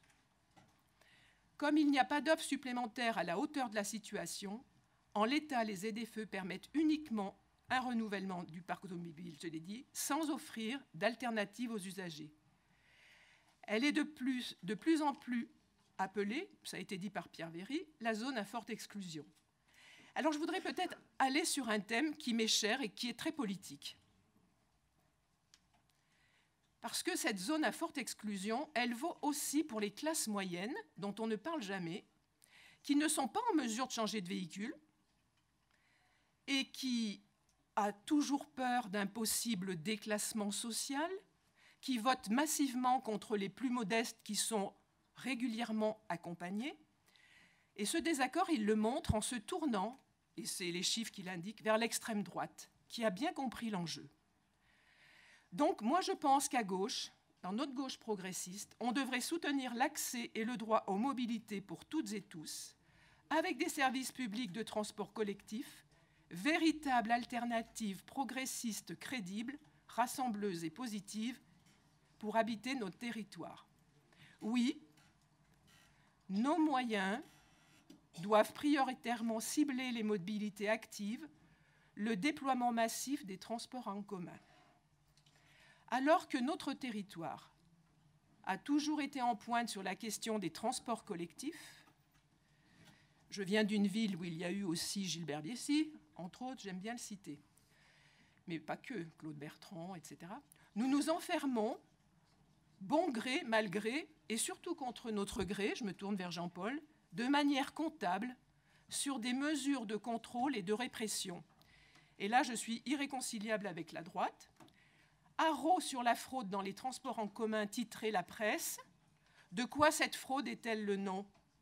De la malveillance des plus précaires, comme certains se plaisent à le dire pour mieux nous cliver, ou de difficultés sociales énoncées dans la même presse à quelques encablures quand elle évoque les restos du cœur qui sont débordés. La ZFE nous enferme sur des dispositifs complexes qui n'atteindront jamais leurs objectifs, car les coûts attendus sont énormes par rapport à ce qui est investi, même si on essaie de colmater ici ou là ce qu'on appelle pudiquement la fracture sociale, et que le reste à charge sera très important pour les usagers. 50 000 véhicules, chiffre en main, critères 3, 4, 5, avec une valeur moyenne à hauteur de 20 000 € par véhicule. Bon, on me dit qu'on peut changer son véhicule pour 10 000 €. Pourquoi pas? Admettons cette hypothèse. Cela fait 500 millions sur 3 ans, alors que l'aide prévue est de 26 millions sur ce même laps de temps. Personnellement, ces 26 millions, je les raccrocherais bien aux 4 millions qu'on a votés tout à l'heure. Mais enfin, bon, ça c'est un autre débat. Avec un engagement de la métropole à aider 70% de la population, c'est juste impossible. Développer les alternatives au transport en commun s'impose dans les plus brefs délais pour faire face à la crise sociale, climatique et environnementale sans précédent que nous vivons. Nous avons mis sur pied une convention citoyenne pour le climat qui a préconisé la gratuité des transports le week-end pour aller vers la gratuité totale. La question qui n'a pas été posée, Pascal Clouer, c'est quand mettons en place la ZFE? Parce que tout le monde est d'accord, mais quand on le fait, elle n'était pas dans les réponses. Il y a besoin d'un engagement fort sur le sujet pour répondre aux besoins des populations de nos territoires. C'est aller vers la gratuité, c'est s'engager vers une politique redistributive de l'impôt, alliant questions sociales et environnementales, permettant d'augmenter le pouvoir d'achat et de lutter contre le réchauffement climatique. Oui, la gratuité n'est pas gratuite, ça c'est clair, je partage à 200%. Mais c'est vrai aussi pour l'école publique, la santé, le SDIS, l'usage des trottoirs, l'éclairage public, sans oublier les secours en montagne, la justice, la police, les CRS et les gendarmes mobiles. La gratuité est un choix de société lorsque l'intérêt général est en jeu. Or, l'intérêt général aujourd'hui, c'est qu'il y ait le maximum de personnes qui prennent des transports en commun. Quant au futur RER, comme le demandent sans attendre de nombreux citoyens et collectifs, il faut impulser une participation des habitants, des syndicats de salariés et des élus concernés pour construire le projet lui-même afin qu'il réponde aux attentes des populations. Donc rien d'inattendu. Je reste dans la ligne de mes interventions et de nos interventions précédentes. Je prends acte des mesures décidées par la majorité, mais qui ne me semblent pas apporter davantage, sinon de mettre les gens en difficulté. Et puis j'attends pour voir comment vont être accueillis les amendements avant de voter. Voilà, merci à vous. Merci beaucoup. La parole est à Maxence Alotto. Merci, Monsieur le Président. C'est au nom d'Hakim Sabri, d'Anoucha Gobian, de Barbara Schumann, de Pascal Clouer et de moi-même, membres du groupe UMA, que nous souhaitons nous exprimer ce jour. La question qui nous est posée dans cette délibération, ce n'est pas pour ou contre la ZFE, c'est quelles sont les mesures d'accompagnement que prévoit la métropole et le SMAG pour la mise en œuvre de la ZFE à compter de juillet prochain. En d'autres termes, quelles solutions pragmatiques sont ou vont être mises en œuvre en concertation avec les communes, avec les territoires voisins, avec les habitants, avec les acteurs sociaux, pour que la ZFE ne soit pas un repoussoir, mais bel et bien un outil au service de la qualité de l'air, de la santé, du climat, pour tout simplement permettre à nos enfants de vivre dans un territoire moins pollué, un territoire où la santé publique est plus que jamais au cœur de nos préoccupations, un territoire qui permette aux générations futures de croire en l'avenir. Autant d'objectifs essentiels avec lesquels on ne peut pas transiger, mais qui doivent, et c'est une absolue nécessité, aller de pair avec la justice sociale qui nous est si chère, l'attention que l'on se doit aux plus précaires, aux habitants des classes moyennes, qui eux aussi peinent de plus en plus à joindre les deux bouts, l'attention que l'on se doit d'avoir aussi à la cohésion territoriale, en évitant, et c'est bien l'un des risques de la ZFE, de générer ou d'accentuer des fractures sociales et territoriales. L'accès aux équipements de soins également, tels que le CHU, aux événements culturels et sportifs sur la métropole, aux parkings relais, aux gares, la vitalité de nos commerces, du centre-ville, de nos artisans, de nos marchés de proximité, de nos forains, de nos entreprises, la concorde entre la métropole et les territoires voisins méritent mieux que des postures politiques, quels que soient les bancs de ce Conseil. C'est bien ce pragmatisme, c'est d'agilité, d'humilité, d'ambition et de solidarité, d'écoute et de co-construction dont nous avons besoin, et non pas de se cacher derrière son doigt, de fuir ses responsabilités, de les reporter sur les autres, ni de vouloir laver plus blanc que blanc, sans jamais écouter la détresse sociale, sans jamais écouter les inquiétudes de nos habitants, et notamment celles et ceux qui vivent dans nos quartiers les plus populaires, au fond, sans jamais écouter la population dans sa diversité, y compris ceux de sa famille politique, ici, sur le territoire ou ailleurs, sans jamais faire autre chose en définitive que d'être plus radical encore qu'hier, et encore davantage qu'avant-hier. Être radical sur certains sujets ciblés est parfois nécessaire pour faire avancer les choses, mais nécessite une véritable politique de conduite du changement, du dialogue, pour embarquer la population et ainsi créer une majorité culturelle. En revanche, la radicalité sur l'ensemble des politiques publiques n'embarque personne. Elle tend la population, elle crée des clivages et elle isole. Pardon. Et celles et ceux qui la conduisent aujourd'hui, plus que jamais, dans notre pays, ont besoin d'apaisement, de rassemblement et d'espoir, et certainement pas de division, de brutalité et de verticalité. 10 comités de pilotage réunissant les 13 communes, 3 séminaires de majorité, des conférences des maires pour tenir au courant l'ensemble des maires des discussions en cours, des notes d'information régulières en commission et en conseil métropolitain, une concertation volontaire, un dialogue étroit avec les territoires voisins, des échanges avec des acteurs associatifs, syndicaux, environnementaux, des organisations citoyennes, des réunions publiques, partout dans le Sud-Isère, et qui n'ont pas toujours été des plus agréables, je n'en doute pas, Monsieur le Président. Bref, ce sont des heures et des heures de dialogue et de co-construction, menées par vous, Monsieur le Président, mais également par de nombreux vice-présidents, conseillers délégués de notre majorité, que nous voulons remercier pour leur engagement sans faille. Un véritable travail d'équipe, et permettez-moi de saluer plus particulièrement Pascal Clouer, membre du groupe UMA, qui n'a pas compté ses heures et son énergie pour faire vivre la démocratie métropolitaine et qui en amène aujourd'hui le résultat qui est proposé. Tout d'abord avec le cadre réglementaire de la ZFE, qui est proposé dans la concertation réglementaire qui se tiendra ces prochaines semaines, les souplesses en la matière, sans en faire une coquille vide, comme on le constate malheureusement dans d'autres territoires, avec notamment ici des dérogations pour les petits rouleurs. Mais ce n'est pas l'objet de cette délibération. Avec une clause de revoyure également en 2026 pour réinterroger le calendrier, les dérogations, la date de sortie du diesel ou des CQA2, qu'elles soient avancées ou repoussées, au regard des résultats sur la qualité de l'air, de l'avancée de notre système de transport, des réalités sociales, des réalités également, mes chers collègues, du marché de l'automobile. D'autre part, avec des aides financières pragmatiques, en complément de celles de l'État qui demeurent très largement insatisfaisantes et insuffisantes, et nous tenons à le souligner. Des aides locales qui visent à répondre au plus grand nombre de situations, que l'on soit habitant du cœur de ville, du périurbain, du rural, de la montagne, que l'on travaille dans ou en dehors de la ZFE, que l'on ait des enfants ou non. Là, tout de suite, le tout à la suite d'un conseil en mobilité obligatoire pour percevoir des aides qui toucheront 8 habitants sur 10 de la métropole. 8 habitants sur 10. Est-ce que ceci existe partout ailleurs ou majoritairement ailleurs? La réponse est non. Le cap est tracé, y compris sur une sortie du diesel et ou de l'essence, à une date qui reste à déterminer collectivement, à horizon 2030, peut-être 2029, peut-être 2028. Ceci reste à préciser, car c'est prématuré d'en décider aujourd'hui. C'est prématuré parce qu'il n'y a pas d'unanimité politique, ni au sein des 13 communes, ni au sein de la majorité métropolitaine, ni au sein des 49 communes qui la composent, malgré les nombreux espaces de discussion que nous avons collectivement eus pour chercher un compromis, un consensus, un accord politique. Encore, ce consensus, cet accord politique, faut-il le vouloir, mes chers collègues? Et nous ne croyons pas qu'il y ait eu cette volonté sur tous les bancs de cette Assemblée, notamment chez certains membres de notre groupe, et les amendements déposés ce jour en attestent particulièrement. Pourtant, il y a aujourd'hui un consensus de l'immense majorité des communes, des groupes, pour avancer ensemble, qui aurait dit d'ailleurs, quelques années en arrière, qu'une ZFE à 13 verrait le jour. Pas grand monde.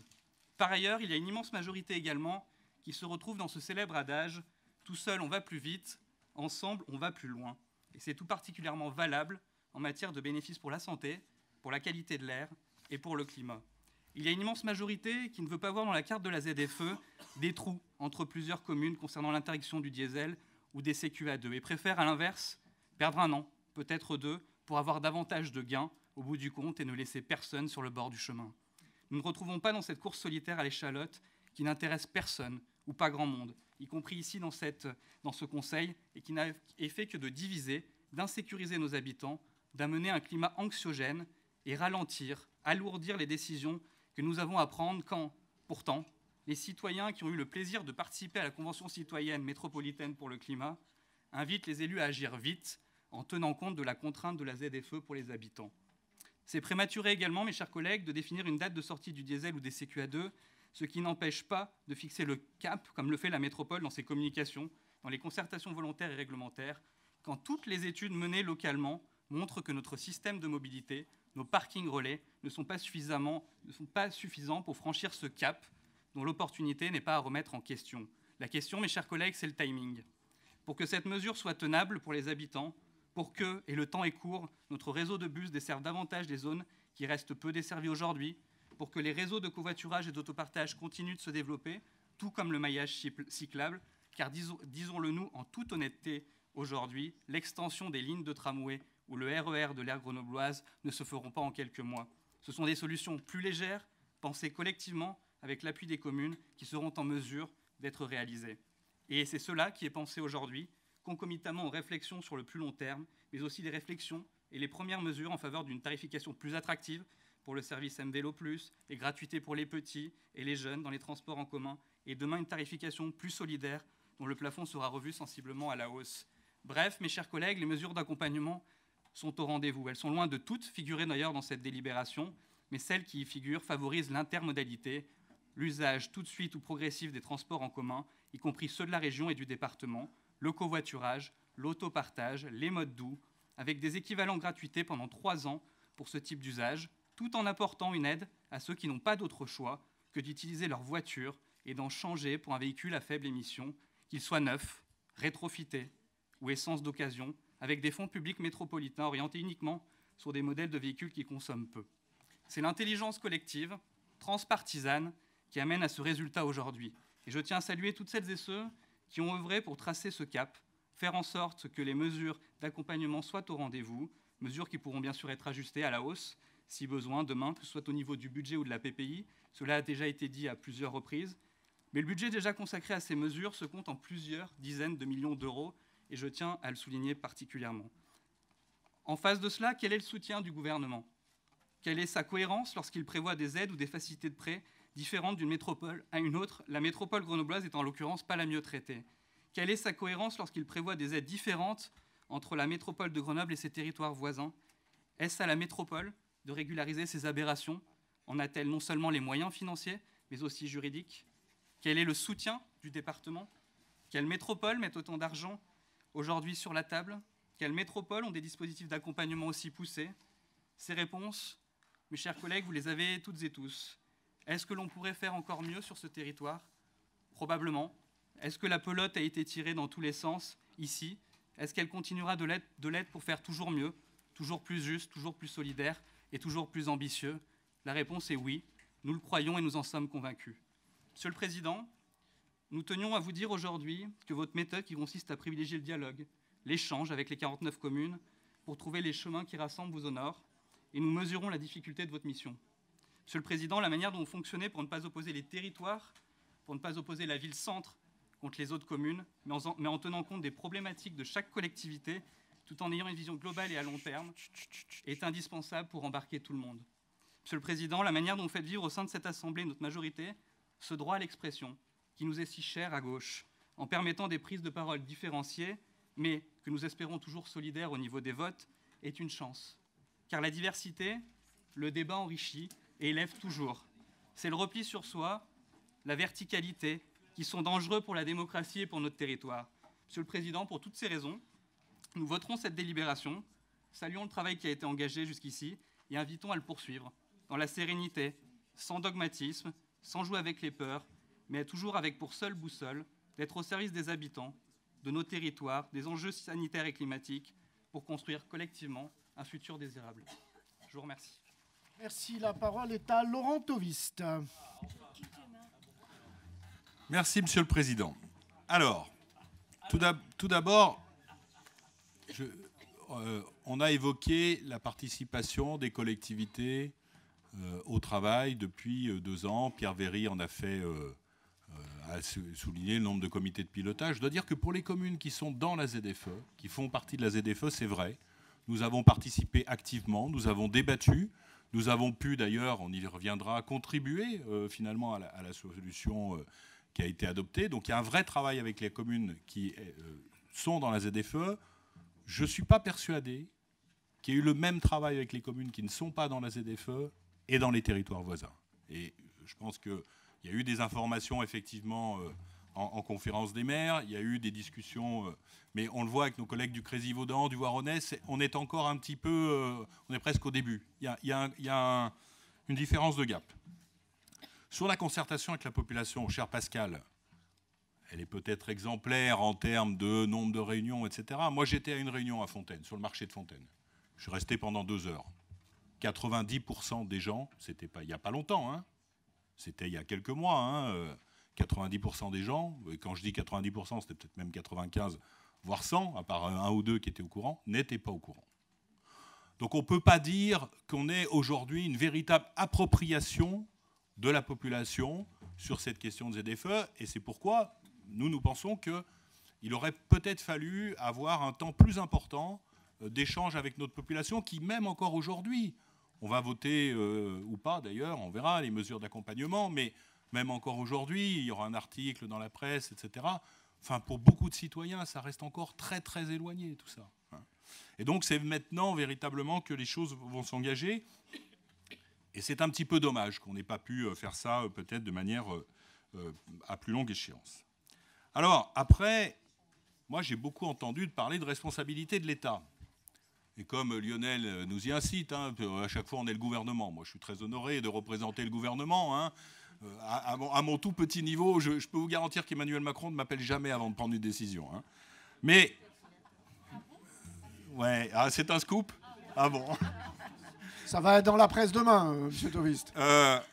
Mais par contre, moi ce que je constate, c'est que c'est quand même le premier gouvernement qui prend ses responsabilités sur un sujet qui est sur la table depuis 20 ans.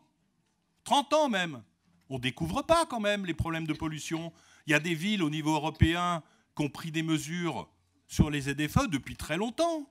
Alors, on nous dit toujours, tout à l'heure on a parlé de Borloo, de Chirac, de machin, de trucs. Qu'est-ce qu'ils ont fait? Hein? Qu'est-ce qu'ils ont fait? On nous dit le gouvernement va pas assez loin, il n'a pas prévu ci, il n'a pas prévu ça. Qu'ont fait les autres gouvernements? C'est une loi climat et résilience votée en 2019. Au moins, ce gouvernement a pris ses responsabilités par rapport à, Lionel Coiffard l'a dit, un problème, une nécessité absolue, un problème de santé publique majeur. Voilà. Et je l'ai dit, c'est le sens de l'histoire aussi.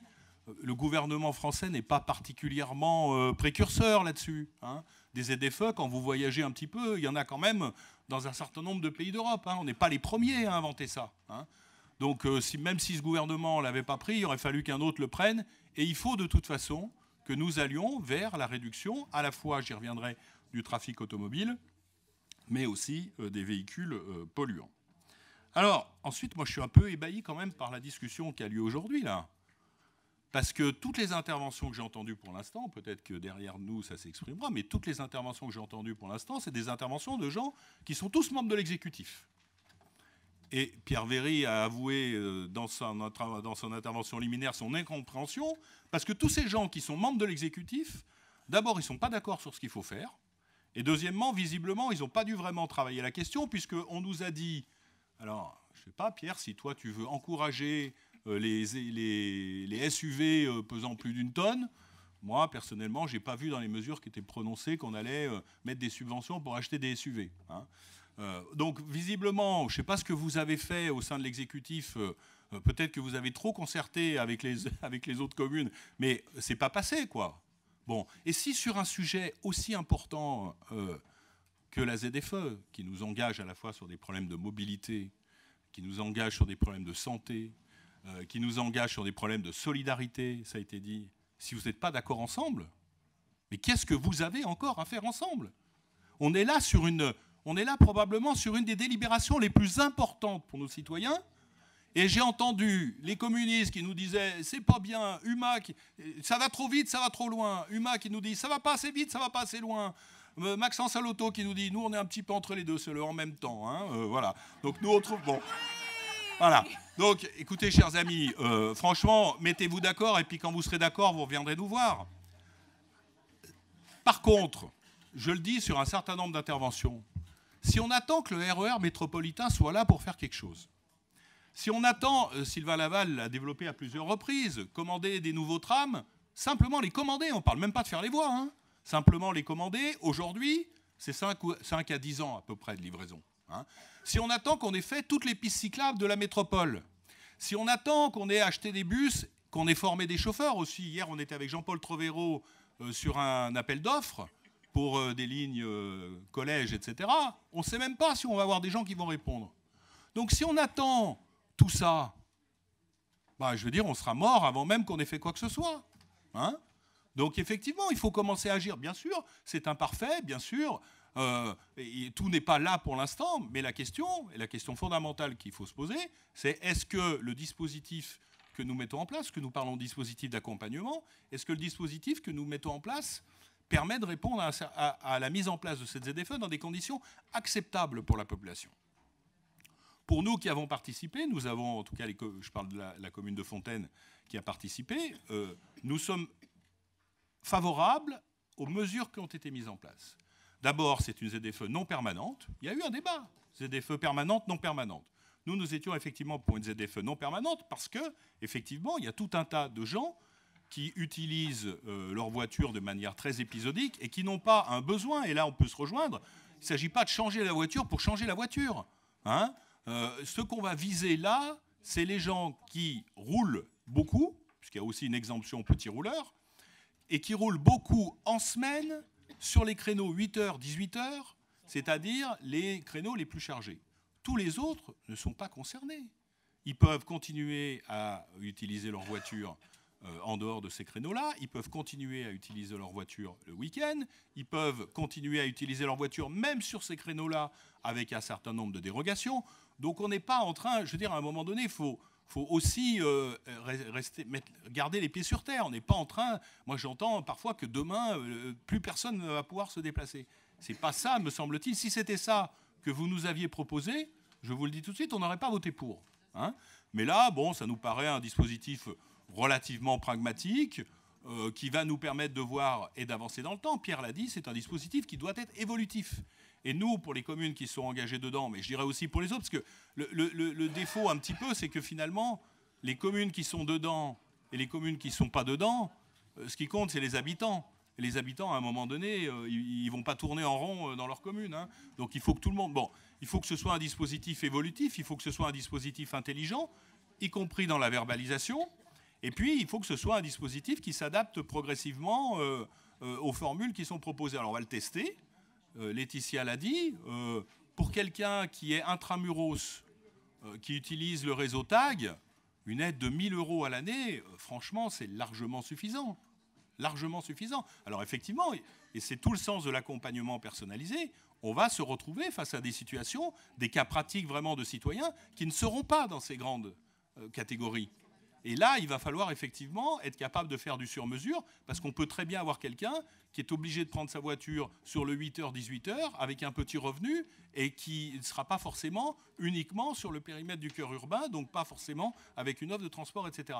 Donc ça, il va falloir l'évaluer, il va falloir être en capacité d'apporter des réponses. Mais si on est capable de faire ça... nous, on pense, enfin, en tout cas, je m'exprime à titre personnel, puisqu'il peut y avoir des divergences aussi d'appréciation au sein du groupe, mais nous, on pense que dans ce cas-là, c'est un dispositif que l'on peut expérimenter et qui peut nous permettre justement d'y aller de manière progressive. Merci beaucoup, Laurent Tovis. La parole est à Alain Carignon.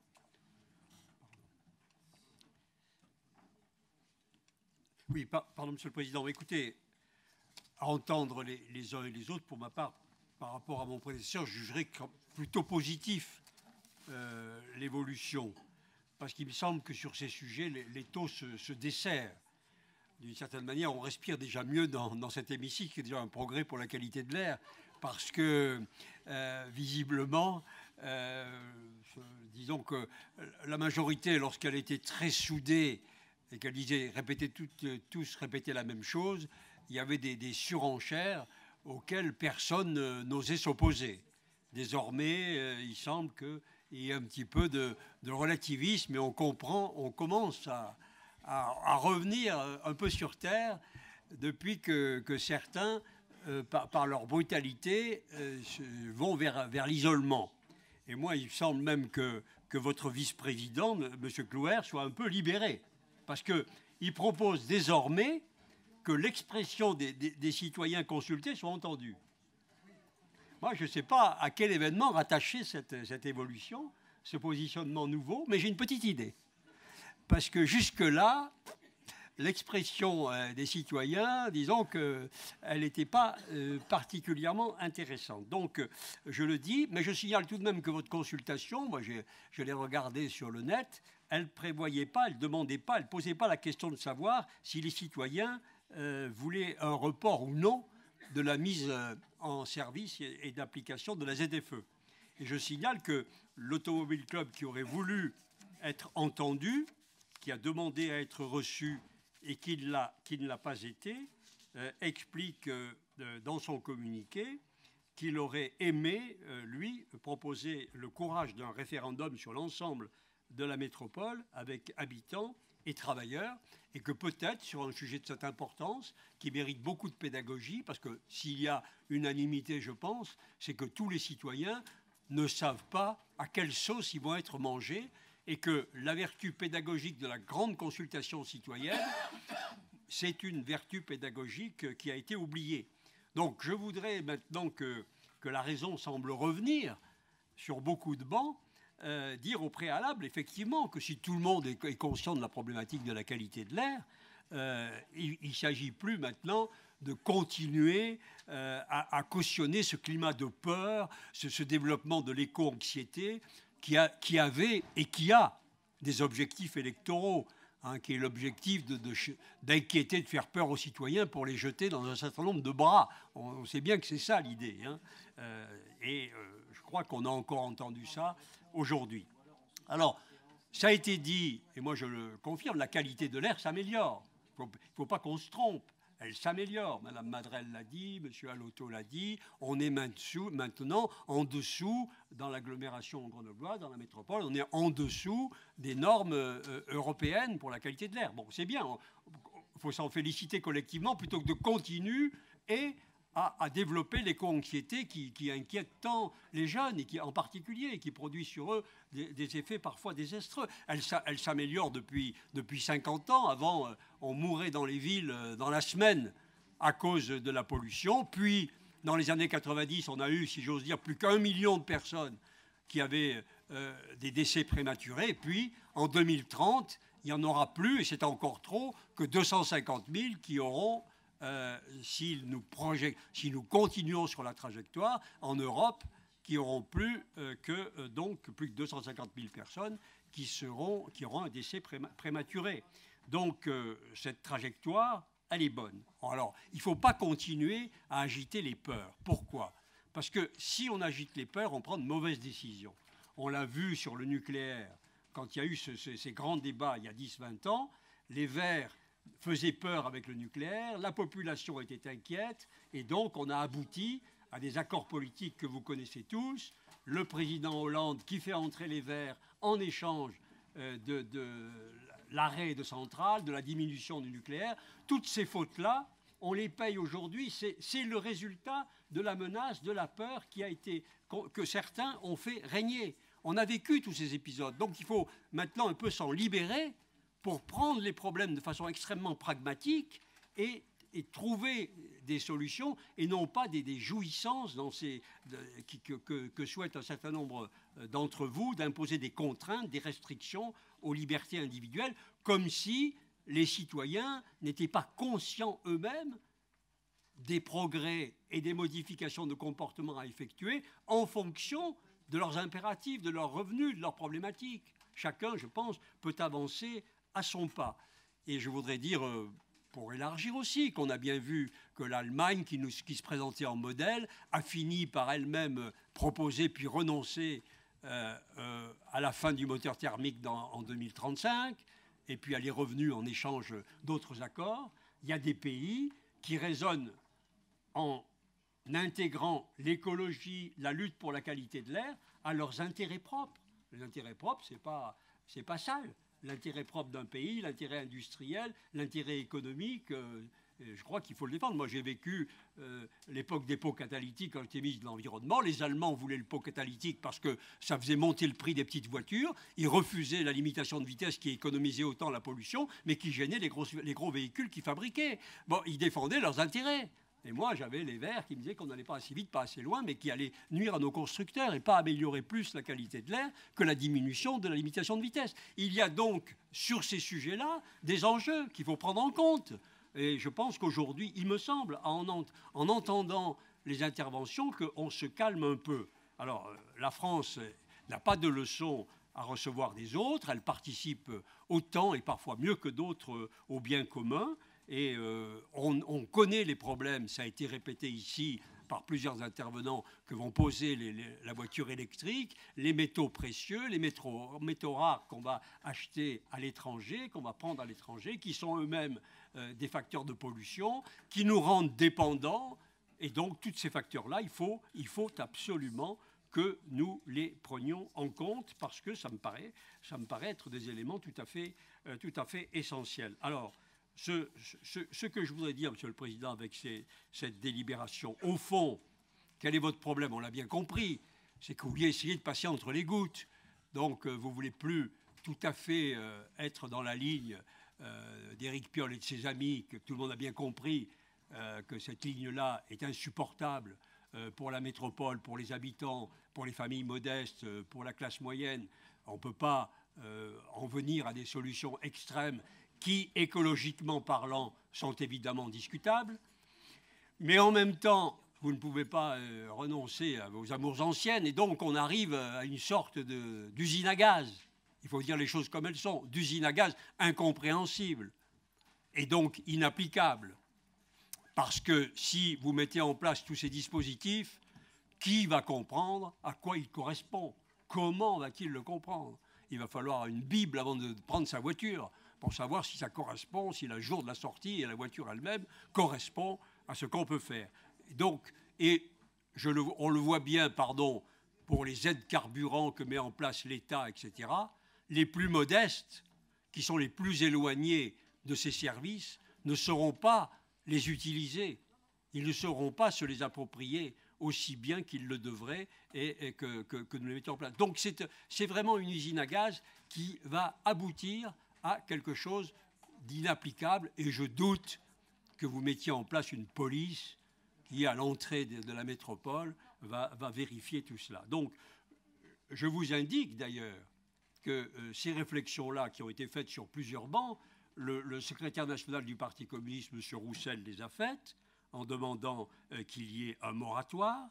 Les députés de la France insoumise de Montpellier ont écrit au maire pour lui demander de remettre en cause les projets de ZFE sur tous les bancs. Ce n'est pas une question politique sur tous les bancs. Ces questions-là se posent avec beaucoup d'acuité. Et donc, les élus, Pascal Coulouer, Sylvain Laval, Laetitia Raby, M. Véry, tous les élus qui ont cherché des solutions, je ne mets pas en cause leur bonne foi. Évidemment, je me doute qu'ils veulent bien chercher des solutions, mais je leur dis qu'au final, ça n'est pas applicable. C'est trop compliqué et c'est trop lourd. D'ailleurs, le président du SMAC rappelait récemment, par exemple, pour prendre un seul exemple, il manque 1500 places de parking relais dans la métropole pour mettre en place la ZFE. Je ne sais pas si la municipalité de Grenoble va aller jusqu'au bout en supprimant le parking relais de l'Esplanade, mais si elle va jusqu'au bout, ça ajoute 600 places qui manquent. Et donc, on a en gros, d'ici le 1er juillet, il manque 2000 places de parking relais. Alors, quelle est la réponse? Donc, je veux dire, on voit vraiment que sur tous ces sujets-là, il y a quelque chose à faire. C'est la raison pour laquelle nous prenons acte des réflexions, nous prenons acte des efforts et du travail qui a été effectué. Il ne s'agit pas de le nier, mais nous pensons qu'on doit se donner un délai. C'est la raison pour laquelle on y viendra tout à l'heure, nous proposons un amendement que nous avons envoyé à tous les groupes dès mardi dernier, dès la réunion des présidents de groupe, qui demande un report de 3 ans de l'application de la zone à faible émission, comme le département l'a demandé Et je dois dire qu'au département, il y a des élus communistes et socialistes qui ne sont pas opposés à cette motion, dont certains siègent ici. Donc, ce que je veux dire par là, qu'il s'agit vraiment d'une demande qui correspond à un consensus, pas un consensus, il n'est jamais large, mais qui dépasse largement les bancs d'un mouvement politique. Voilà, Monsieur le Président, les quelques mots trop longs que je voulais dire à ce sujet. Merci. La parole est à Anaïde Mardy-Rossian. Merci, Monsieur le Président. Bien, nous, le groupe NMC, on trouve que c'est un dispositif d'aide équilibré et qui répond aux problèmes dans la période que nous rencontrons. Et l'équilibre, c'est un effort et un courage de tous les instants, disait Camus. Il est donc important de rappeler qu'une première concertation volontaire a été réalisée cet hiver et qui a permis d'obtenir plusieurs éclairages auprès de nos métropolitains. 73% des interrogés se prononcent pour une ZFE non permanente. 87% des interrogés s'expriment en faveur d'une exemption des routes d'accès au massif et 53% pour une exemption des voies rapides. 72% considèrent que les deux roues moteurs doivent être soumis à la ZFE. Que l'introduction de plusieurs exemptions en fonction de la situation personnelle, maladie, handicap et professionnelle, horaires décalés, artisans en difficulté, profession médicale, mais surtout de l'utilisation de son véhicule avec une exemption des petits rouleurs. En ce qui concerne l'accompagnement, plus de la moitié des interrogés prônent le développement d'aide au renouvellement des véhicules et au report modal. Nous tenons à saluer la méthode qui a été rappelée et conduite tout au long du processus, une méthode collective avec les 13 communes directement concernées, avec les communes de la métropole, les territoires voisins, les intercommunalités, et avec concertation volontaire des habitants. Une démarche exemplaire qui a été même remarquée au niveau national. Elle justifiait pleinement de prendre 6 mois de plus pour aboutir efficacement et avec justesse. Et n'oublions pas que d'autres territoires reculent. N'en faisons pas de même.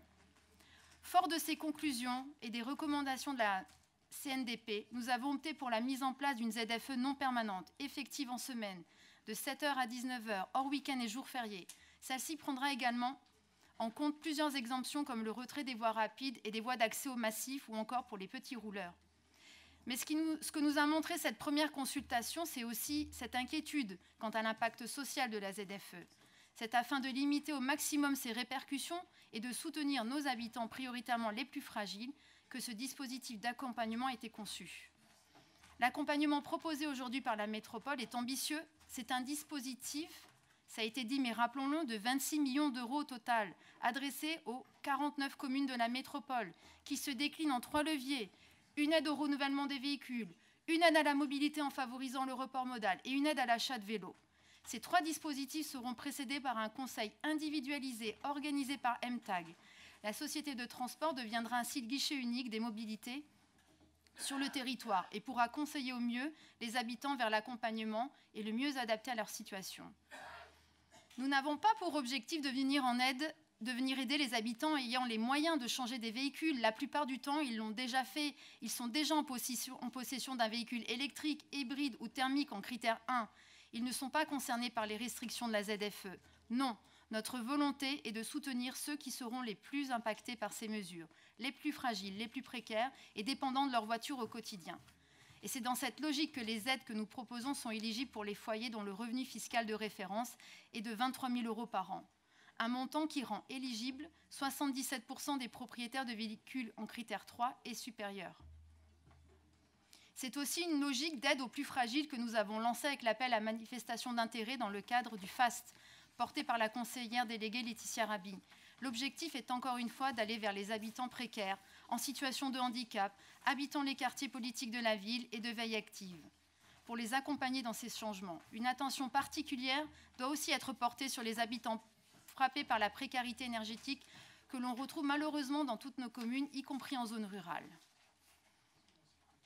L'accompagnement métropolitain que nous votons aujourd'hui est prévu pour une durée de 3 ans et devra s'adapter à l'avancée graduelle des restrictions de circulation.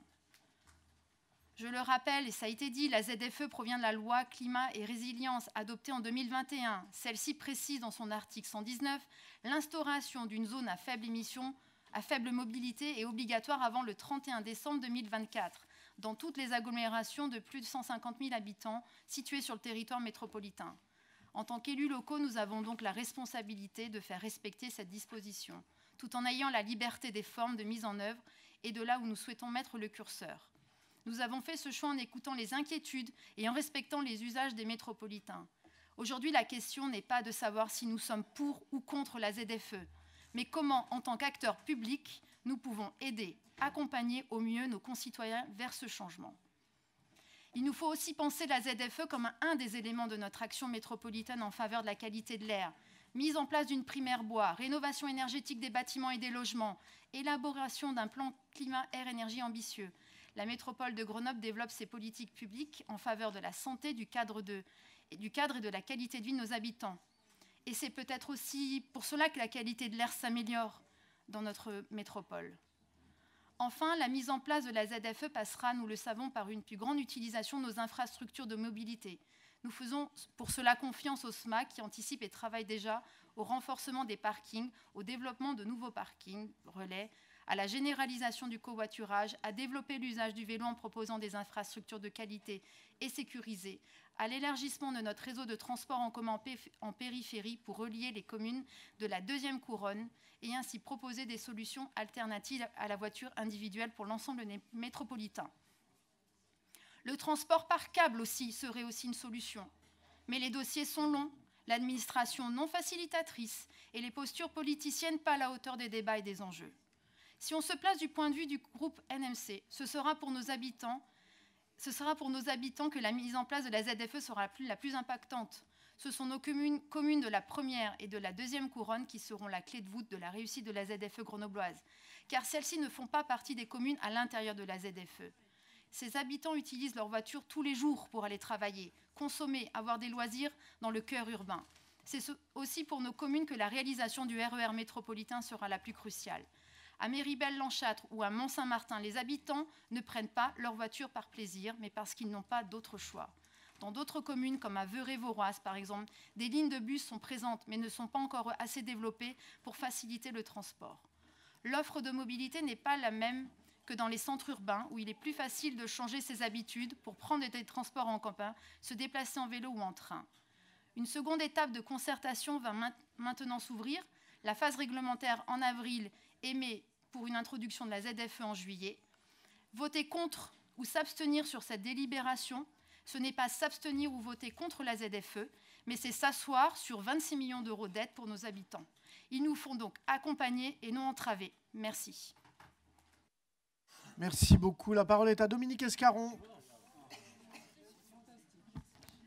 Alors mes chers collègues, vous avez été dans l'ensemble assez long, mais plutôt intéressant, j'ai trouvé, parce que franchement, il y avait beaucoup d'arguments de toute nature qui montrent finalement bien la complexité de notre affaire. Et moi, ce que je retiens de ce débat, c'est que manifestement, c'est pas mûr. C'est-à-dire que le débat qui est essentiel qu'on est en train de faire, il montre bien l'ensemble des enjeux, il montre bien un petit peu toutes les options, il montre bien un petit peu les difficultés, il montre bien les relations qu'on peut avoir avec ceux qui s'intéressent à ce sujet, avec finalement les inquiétudes des autres territoires, avec les inquiétudes de nos concitoyens, alors pour ceux qui en sont encore vaguement conscients. Donc moi, je trouve ce débat fort intéressant. Par contre, ce qui est incroyable, c'est qu'il se positionne à un stade d'avancement du projet, finalement, qui est très tardif. Et moi, je vois bien ce qui se passe depuis quelque temps, parce que finalement, comme ça a été dit, encore une fois, petit à petit, on s'aperçoit qu'il y a tel problème avec l'hôpital, tel problème avec les massifs, tel problème avec la rocade, tel problème avec les tout petits rouleurs. Effectivement, on ne va pas leur faire changer leur bagnole parce qu'écologiquement, ça ne tient pas la route. Et alors, petit à petit, on rajoute des rustines, des scotch, des machins, des trucs et des bidules. Donc là, on est sur un véhicule qui pollue peut-être plus, mais je ne suis pas sûr qu'il avance encore bien loin. Donc, du coup, moi, je pense que tout ce qui a été dit, et je crois, je le dis honnêtement, il y a beaucoup de choses franchement intéressantes et qui font réfléchir sur l'ensemble de ces sujets-là. Mais je crois qu'il faut reprendre peut-être un peu les choses au départ, calmement, pour réorganiser tout ça. Parce que moi, je vous le dis comme moi, alors je le ressens, mais aussi, j'étais hier en conseil municipal, on devait préparer une délib là dans le cas, alors c'était pas mûr, apparemment, on n'a pas eu les papiers de la métro, donc on en a parlé. On a été obligé d'en parler parce que personne connaissait le sujet parmi mes conseillers municipaux. pour vous dire, personne était capable de prendre une position sur un sujet comme ça. Bon, alors j'en ai rediscuté un petit peu avec les uns et les autres autour de moi, et je m'aperçois que personne n'y comprend plus rien. Les gens ont compris que ça allait être encore l'enfer, que de toute façon on s'en foutait, c'était comme le covoiturage sur la 480 ou la 48, je ne sais plus. Enfin bref, tout le monde aujourd'hui est complètement perdu là-dessus. Alors moi je pense qu'il faut revenir sur les objectifs de départ. On a un excellent président de département qui nous avait rappelé que si on s'intéressait vraiment à la santé des gens et à l'air, il y avait la cigarette à passer en premier, qu'il y avait un certain nombre de choses. Alors, vous voyez, par exemple, dans ce genre de plan, on ne s'intéresse pas à la facilité qu'ont les voitures à traverser l'agglomération, par exemple. Je ne dis pas de rajouter ou de faciliter les choses, mais que quand des voitures ont finalement l'obligation de rentrer, ce qui a été fait sur les travaux de la 480 et du Rondeau, qui donne des résultats, qui fait moins de bouchons, manifestement. Il y a d'autres actions qui sont possibles, les ondes vertes, la fluidité d'un certain nombre de choses. Il y a des travaux qui sont faits, effectivement, pour les parkings relais, pour le covoiturage. Tout ça avance tranquillement, mais je pense qu'il ne faut pas sous-estimer tout ce qu'on peut faire de ce côté-là. Ça a été dit, le mot, honnêtement, usine à gaz, de toutes ces options pour échapper, finalement, à la ZFE, moi je ne suis pas sûr qu'à la fin ça donne quelque chose à la fois de lisible et à la fois de productif pour l'objectif de santé et de qualité de l'air. Alors on a parlé c'est toujours les grands chiffres, mais j'ai repris le chiffre, hein, ça fait quand même 0,26% de gens qui se sont intéressés au sujet pour l'instant, quand on reprend le chiffre qu'a donné le vice-président Clouer. Donc c'est franchement pas encore tout à fait vous voyez, infusé dans la population générale, comme il disait. Alors, moi je crois qu'il est temps qu'on reprenne les choses calmement et dans l'ordre. Alors aujourd'hui, vous voyez, moi j'ai reçu tout un petit paquet d'amendements, ce qui montre bien que les choses ne sont pas complètement claires. Alors moi, je vais être dans l'obligation de vous demander une suspension de séance parce que comme j'écoute, je ne peux pas lire, donc je vais avoir besoin de mûrir un petit peu vos textes. Mais encore une fois, pour moi, c'est révélateur d'un texte qui n'est pas abouti, d'une situation qui est compliquée et qui mérite un peu de calme. Voilà, merci. Moins de 5 minutes. Merci, Monsieur le Président. La parole est à Jean-Paul Troveron. Oui, merci. Bon, je vais essayer de ne pas redire certaines choses, mais quand même. Tout d'abord, pour mémoire, par rapport à la première intervention du vice-président sur la responsabilité des uns et des autres, et notamment dans la majorité, puisque ça a été repris à plusieurs reprises, moi je rappelle quand même à l'Assemblée actuelle que lors de l'Assemblée précédente, lorsque nous avions des débats au sujet de la qualité de l'air et des mesures à mettre en place pour améliorer cette qualité de l'air, parmi les mesures phares qui étaient proposées à l'époque, il était déjà question de retirer de la circulation les vieux véhicules. Et à l'époque, nous étions élevés contre cette mesure en disant qu'elle était ni plus ni moins qu'une injustice sociale qui nous avait valu quelques noms d'oiseaux. Et je me rappelle, parce que dans ma mémoire c'est indélébile, nous avions été également traités par certains d'assassins. Bon. Aujourd'hui, on en remet une couche. Les fondamentaux sont quand même relativement les mêmes. Les choses ont évolué, ça a été dit. Je ne reviendrai pas sur la loi climat et résilience, je ne reviendrai pas sur les demandes que nous avons faites, je ne reviendrai pas non plus sur le fait que depuis 3 ans, nous répondons à tous les critères à ce sujet-là, c'est le cas de le dire. Et nous admettons, et je le dis avec force, et je l'admets avec force, que nous devons tenir tous les bouts. Que ce soit les enjeux environnementaux, que ce soit les enjeux sanitaires, à peu près plus de 600 morts sur notre agglomération sur les 3-4 dernières années, mais que ce soit aussi les critères sociaux. Et pour le coup, il faudrait qu'aujourd'hui, sous prétexte qu'on discute que des mesures, que je ne remettrai pas en cause, j'y reviendrai, il faudrait qu'on